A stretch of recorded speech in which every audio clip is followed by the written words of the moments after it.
everything can work. So outbound works, inbound works. They all work when you go hard with good quality and great quantity. Quantity is a quality in itself. Remember that.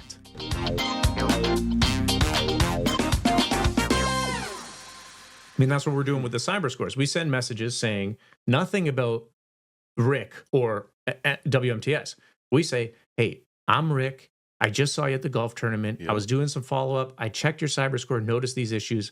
Let me show you how to fix them. It's all about them. Mm-hmm. If they reply, they reply. If they don't reply, they don't reply. But it's not a pitch slap. So at least you're neutral. Because if you were pitch slapping people, people would think that you're scamming them. Yep. Or that you're annoying. Which is worse. Annoy people out of talking to you. Like imagine at the golf tournament, if we started off by unrolling a piece of paper and saying, these are all the services that WMTS does, right, they would have moved on.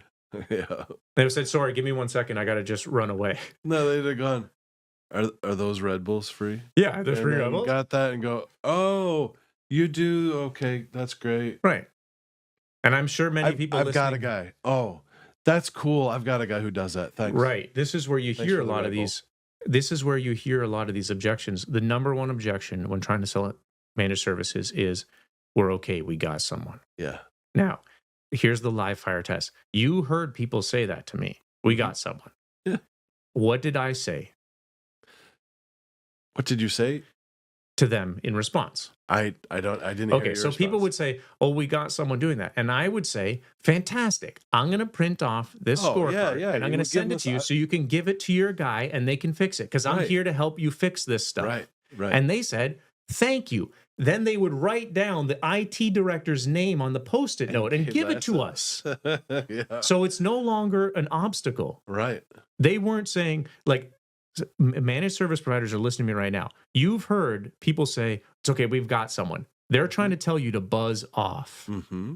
When someone said that to me, I said, oh, great, I'm here to help you. I'm not here to pitch you. Give me the person's contact info and I'll send them the scorecard. And they did. Like they actually wrote it down with pen. One lady had to go back to the golf cart, get her phone. She came back. She looked up this guy's, Terry's number on her phone. Then she wrote down a Post-it note. And then she handed it to me. None of that was her telling me to buzz off. Because we were trying. After she had already told you, I have a guy. After she said, I have a guy. We have someone internal. Yep. They were a large company, so I wasn't surprised. And I said, okay, fantastic. I'm here to help. So that wasn't a sales objection. Sure, it's probably not going to result in a contract. But she thinks positively of us. Right, but she's got an internal IT guy, and so if she ever hears...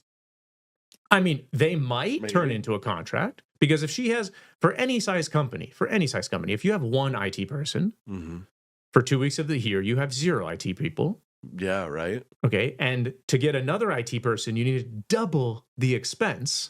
Yep. Okay, even if you need 15% or 20% more capacity. You have to double your expenses. Well, not only that, but when that one guy has a large rollout of something, he's still just one guy. Gets sick, gets COVID, hands. Wants to go on vacation, goes on paternity leave. You have 0. So there are many opportunities for co-managed or some sort of cyber advisory. There's tons of opportunities still here. Well, and another big difference between an MSP and an on-site employee is we come with security. We come with a bench. We come with more than just one person. We also bring security tools with us. Well, there's plenty of benefits. Yeah. What you said are some of the bread and butter ones. Yeah. I think the most basic is you're a company that doesn't go on vacation. Right. Doesn't get hit by a bus, doesn't get a different job. Because when that one person gets a different job and they say, in 2 weeks, I'm gone. And then the company says, great, where did you write all your stuff down? Yeah, right. And the guy says, I'm taking my 2-week vacation now, so I'm gone today because I just got a better paying job. Yeah. And sayonara, the company's screwed. Where did the guy write stuff down? Where did the person write any of the SOPs? Nowhere. MSPs shouldn't do that, right? No. That's why I probably, like, if I get big enough, I'm not going to hire an internal IT person because now it's all my responsibility. I don't want to have responsibility for that. I don't know how to do that. I don't know how to do that. Just let a professional do it. A professional that's contractually obligated to do a good job. Mm-hmm. and that has a track record of doing a good job. That's way better than hiring an employee. Let Rick worry about hiring those I was employees. gonna say, wow, this has been a great ad for me. Well, this is the thing. This is what I say to small business owners all the time when they don't know what I do. I ask them, like, you got an IT person? And they say, yeah, we're thinking about hiring someone. I say, why? Yeah. Do you know how much hassle that is? Like, first off, it's a hassle to hire anyone. And when you hire someone and train them, they might get a better job because you just trained them. So then you got to go through the process again. What a hassle. Going back to the value equation, you hire Rick, the delay in effort is zero. There's 3-4 weeks of onboarding, whatever. And it's a gentle onboarding. Like if you needed him to start tomorrow, he would start tomorrow. There's a rush delivery fee. I get a commission on that. I just made that up. But when you hire an employee, it's at least 4 weeks of recruiting, and months of training for a role that is so intimately intertwined with everything your business does that you have to trust them on day zero. And you just met this person. What recourses do you have when they don't perform? Fire them and pay severance. Okay, and you're out of pocket more. Like if Rick doesn't perform, you squeeze him on the contract. Stop paying him and then let him chase you for it, or Rick has to do a better job. That's a way better relationship. Rick always performs. Rick performs, but Rick at always least if you have a contractual obligation from another company, you can say, Rick, you're dropping the ball with these things. We need these things better. And Rick will say, shoot, I better be better or else I lose the contract. Okay, great. But you can't have that sort of blunt conversation with an employee because worst case, they say, They're an employee. I got a different job. And then you say, shoot, Fine, I quit. I just lost 6 months of training. Right. Plus, I got to train another person for 6 months. I'm almost embarrassed to say it, but I have a client right now, a decent sized client right now that decided, since they couldn't figure out how to communicate well, they've decided to hire an employee. They're to do IT? letting us go because I hired an employee. And it's just one of those things where we see the writing on the wall. Everything you just said and then more. It's like, all right, guys. So we're just doing everything we can to say, we'll do anything we can to help you with your new employee. That's a proactive way to think about it because there's two ways to look at this. One way is some people can't appreciate pain until they feel it. Okay. I know your duty of care is to help them, but if they don't want to pay for it, let them feel the pain. That's the way it's going to be. That's the way it is for some people. Like if some people don't want to pay for it, that's the way it's going to be. You can't. It's not a charity. You'll help as many people as you can, but they got to pay for it. This is it. We all gotta. But you don't want to burn the boats here because 6 months from now, they're going to feel the pain. They're going to feel the pain. So just be their friend and help them because they were a client. And reacquiring them is going to be way less expensive than acquiring someone cold. Well, and I got to be honest. They'll probably never, ever watch this, but I actually really respect them. I really respect them. This business owner, her business exploded. And she has had instant success. And she hired a CEO who is, honest to God, is my hetero man crush. He's awesome. He wears the coolest suits every single day. I'm going to miss these guys when they're gone. Okay. It's a bummer. Well, they're still part of the WMTS family. You should let them know that. They're not gone. I mean, just because they've grown, like you can treat it like this. They've grown out of your service. They want to hire someone internal. Congratulate them on that. Oh, absolutely. Have. Help them with the transition. Going to. Sure. Because you might as well, like they're not the enemy. You might as well keep helping them. Yeah. Because if they're satisfied, like it would be different if they fired you and said, Rick, I hate your services. No, But if they said, this was great, we've just grown in a different direction, we want to hire someone internal. Okay, fantastic. So if you meet someone that's 5 years younger than you are in the journey, recommend them to Rick. And they're going to say, oh yeah, Rick was great for us. Okay. Hey, great. Let's do it. Yep. Everyone's got their own path. No one's right or wrong. You got to, like, there's a right way and a wrong way to do many things. Yeah. Everyone has their perception on what's right and wrong. So like we're talking about, we prioritize low effort, low delay. That's why we like outsourcing services. So this new company, clearly their value equation is different because they have a different outcome. They want someone internal for a different reason. Control. Okay. Control is also a factor. Their value equation is different. So just help them do that. What's the next phase for you in the WMTS journey? Last year, you said you were doing some setting the foundation again. Next March is 15 years. So That's a deep question. great milestone to survive for 15 years. That takes a lot of effort to survive that long. What are you looking forward to? It's been a lot of blood, sweat, and tears. That's right. And I'm not All I too have to macho give is say a blood, lot of tears, toil, and sweat. Winston Churchill. What's next? 2024 was rough. 2024 was rough for us as a small business. I had to clean house. So I cleaned house. I kept what I could as far as clientele, as happy as I possibly could. And then I hired on Jason, right? It's been a journey. It has been a journey. And man, have I learned lessons. I don't even have enough time on this podcast to go over all the lessons I've learned. But as soon as I got Jason in and realized who I had hired, we ripped out all of our systems and we replaced them with tried, true, larger MSP systems in place so that we could better serve larger companies and more of them. So my business coach and I, the mantra for 2024 was rebuild. 2025 is let's grow. Okay. Let's grow. Where do you see the next milestone that you want to get to? What does WMTS look like at the next milestone? Ooh, so many milestones. I don't even know which one is first is or next. The next hire, the next tech. That's a milestone. Yeah. Why do you see that as the milestone? That's a stepping stone that helps you achieve something. Because you're not in the employment business. You don't employ, like the end goal is not to employ people. It is not. It is not. To be honest with you, I'm every time I set a goal, I change it. Like my vision, not milestone, but my vision for the year I hit 60, 9.5 years from now, right?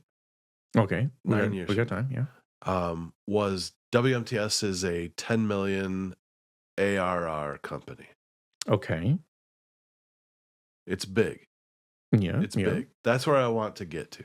Okay. Who do you know that's already doing that 10 mil ARR?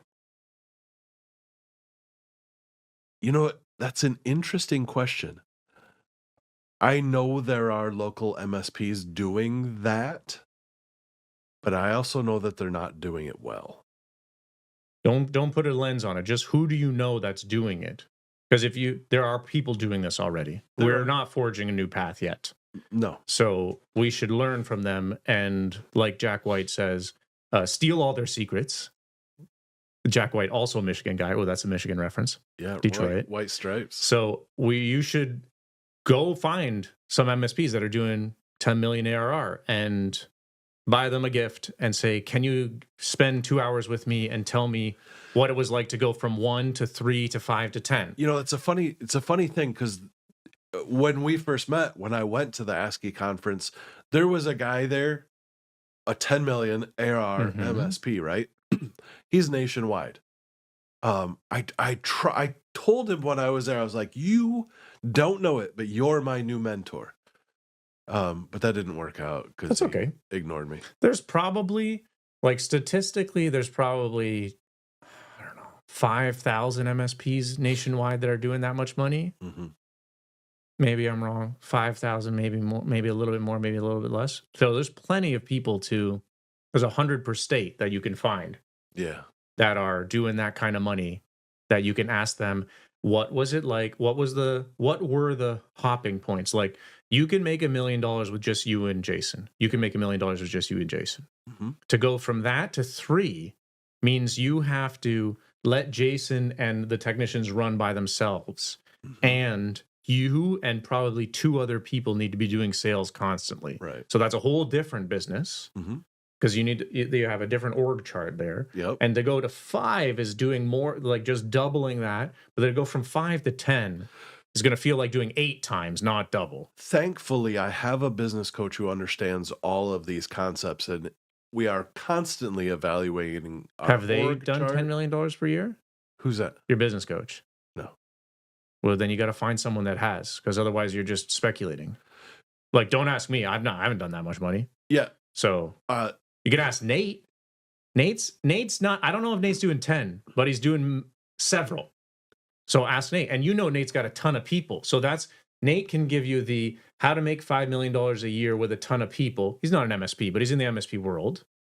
But I would definitely say find someone that has forged this path. We do not need to learn the lessons. Learning lessons is expensive. First you learn, then you earn. We just want to do the earn. So go find someone and pay them to do the learning for you.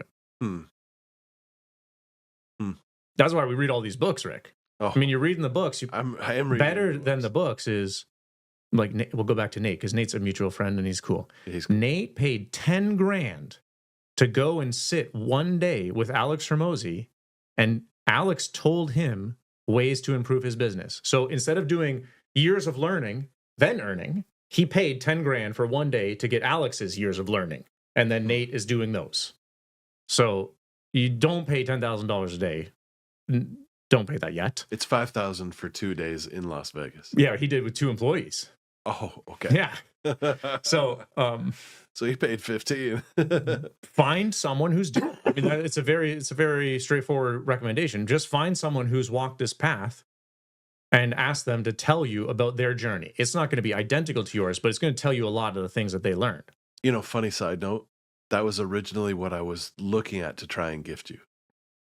What, the Hormozi thing? But my God, no. Save that money. We can go to 3 events for that kind of money. Alex would be okay if instead of paying for Alex's, I told this to Nate too, because Nate told me to come. And Taher from MSP Camp went too. Taher's doing good stuff. I say this humbly. I'm still not maxing out the learning from his books. I don't need to pay to hear him in person, because that would be disrespectful to Alex, because he would just say, Mike, you're not even doing what's in the books. I know where I'm at right now. I just need to keep doing the books. When I run out of things to learn from that book, which is going to be years from now, I'll ask him in person. But there's still plenty that I can learn from the books, and the book was $15. There's still plenty of that. Yeah, I mean, we both can get to $5 million just sticking with the books. That's his plan too. So what is a higher priority for me then, Alex or Marcus? All right, background. So in the Michael Bakaic's Quick Start Guide to How to Run a Business, there's 3 books in this trifecta. Alex Hormozi's $100 million offers. You might as well combine $100 million leads, which is his tandem. Yeah. In 28 days, his 3rd book comes out, August 16th. Check my referral link on this LinkedIn post so that you can come to the live event. Read Alex Hormozi's books. Oh, man. You can get them for free if you're cheap, or pay the $15 and just get them in your brain. The second is They Ask You Answer by Marcus Sheridan, which is an excellent, simple. When you're starting something, you need simple. This is a simple guide. Really, all it is Marcus tells you like 10 different starting point topics, record videos answering these questions. The concept is you want to make your marketing material answering the questions that your prospects might ask you. Mm-hmm. I know that sounds simple, but so few people do that. If you ever go to someone's website and they don't have their pricing on the website and it says, please contact us for pricing, this is a question that a prospect was asking that they did not answer. Since most people don't put pricing on the website, this is an opportunity to answer a question. You don't have to put, I charge $5,000 per month. But at least you can say, this is what services cost. This is what good costs. This is what great costs. This is how you should think about pricing. Because prospects have no idea how much things cost. And that's Marcus Sheridan. Marcus Sheridan is answer the prospects' questions. If you can answer their questions, you're on the way to solving their problems. And the company that solves the most amount of problems wins. That book is so good. I am literally sitting with headphones on, listening to the audiobook on my cell phone as I have the hardcover copy right in front of me with a highlighter pen and those tiny little Post-it whatever, so that I can mark the pages so I can go back to them for specific things. And then I have a blank page right here where I'm writing down, You need to ask this. You need to ask this. You need to record this video. You need to record this video because I don't want to miss a thing. Mhm. The instructions, the formula, the instructions are all right there. It's beautiful. But that's still my question still remains. So $100 million offer, $100 million lead. They ask you answer, and you said there's a third one. The third book that's been working for me recently is Dan Martell's Buy Back Your Time, Buy back your time. because the main value to take away is the importance of writing down procedures. Because if you're trying to start a business, the difference between you being a consultant that has a job and you running a business is the ability to remove the you from the business. Right. The only way to remove the you is to write down the procedures so that you can train someone else on how to do them to the same quality that you want to do them. I'm struggling with this constantly. Until I can do that, I'm the business. Right. And I'm not Jay-Z, so I can't say I'm the money man. Like Jay-Z says, I'm not a businessman. I'm a businessman. But I can't say that because I'm the business still, because I haven't written down the SOPs well enough to train someone else. I struggle with this constantly. I didn't expect it to be a quick process. I'm struggling with it. Those are the three. I would say read Dan Martell's because this is an important mindset to get in early. It's your engineer brain. I wish the engineers are supposed to be good at writing stuff down. I wish I was better at that. No, I don't know. because you're always overanalyzing it. Because instead of get in your car, put in the key, turn it, hit start, put it in reverse and go, you have put your hand underneath the handle, pull the handle out away from the car. Then the car door should follow it. Move your arm all the way aside. Engineers, you break it down too far because you can't miss a single step. Yeah. That I agree with. I am trying to conceive of all permutations and write them down, which then gets lofty and doesn't get trained. Anyways, this is why it's important for any entrepreneur to get that in their brain early, because I wish I was thinking about that 3 years ago instead of 6 months ago. Because if I had been thinking about it 3 months ago, I'd be ahead of the game.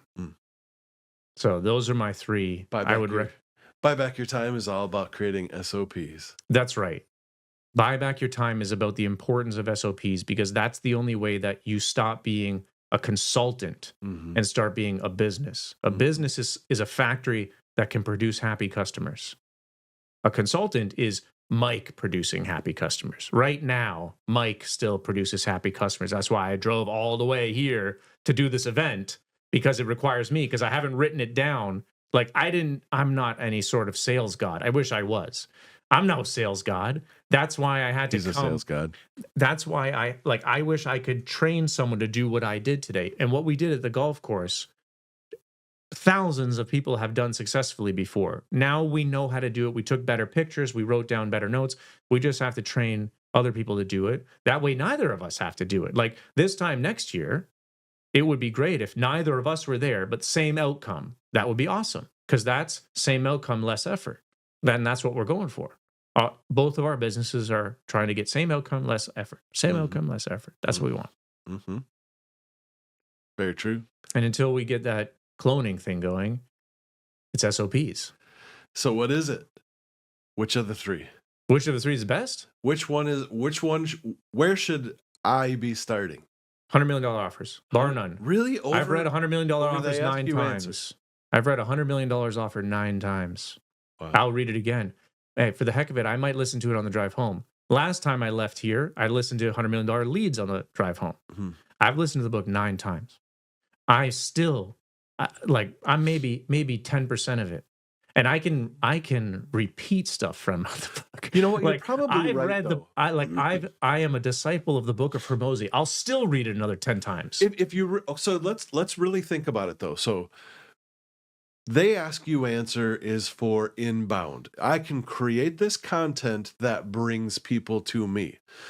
In the sales theory, that's farming. Okay. Farming is a slow process. Farming doesn't happen overnight. You can't it's literally like planting a seed and then eventually something will grow. $1 million offer, $1 million leads is more like outbound. It's more like the sales theory of hunting. It teaches you what you can go have a conversation with somebody about and make them an offer so that you can keep the communication going, much closer to hunting. And the third one is good too, buy back your time, SOPs and whatnot. But that's kind of one of those things that happens after the hunting, after the farming, after the two of those are in place. So you have the time and the funds to work on your business instead of as much in your business. That's one way to break them down. That's looking for differences to break them into different. But it makes sense though. It quantifies why like SOPs are important for everything. Like SOPs are fill in everything. It's not even after sales, but that's that. It's on a different plane. It's utilitarian. I even grimace at the differences between inbound and outbound sales because I find that it's too often used as an excuse. Sure. So I just don't like hearing that.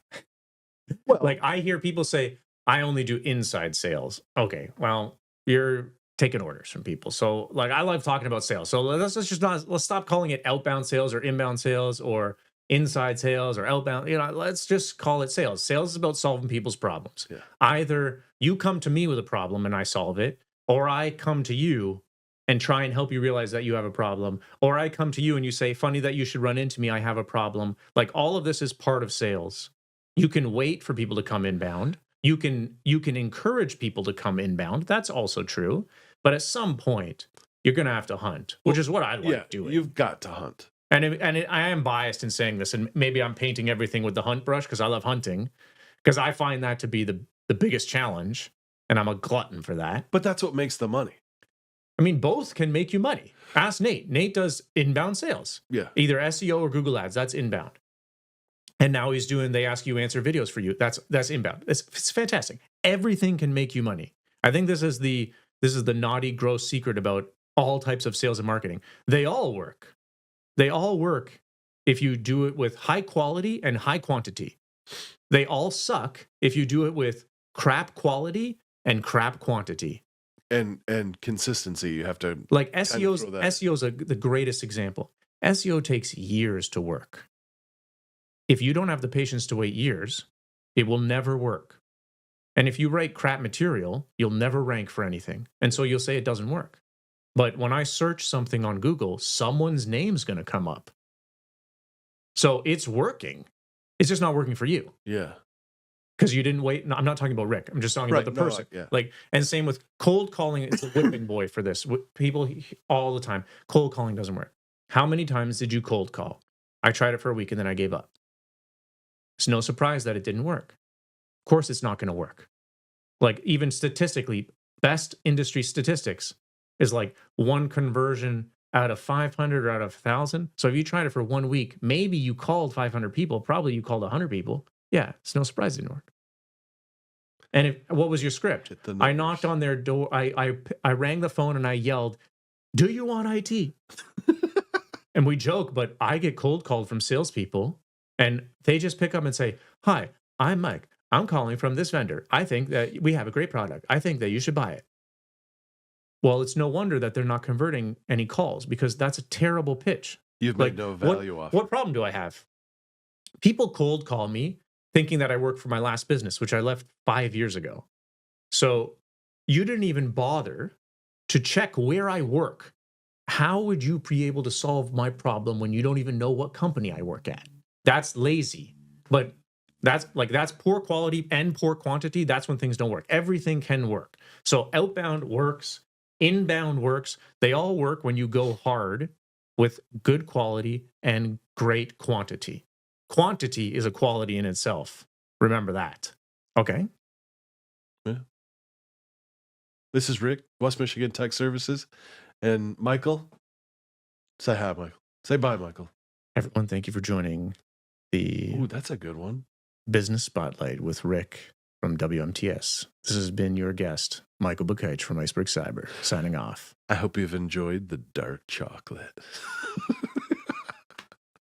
My God, I love it.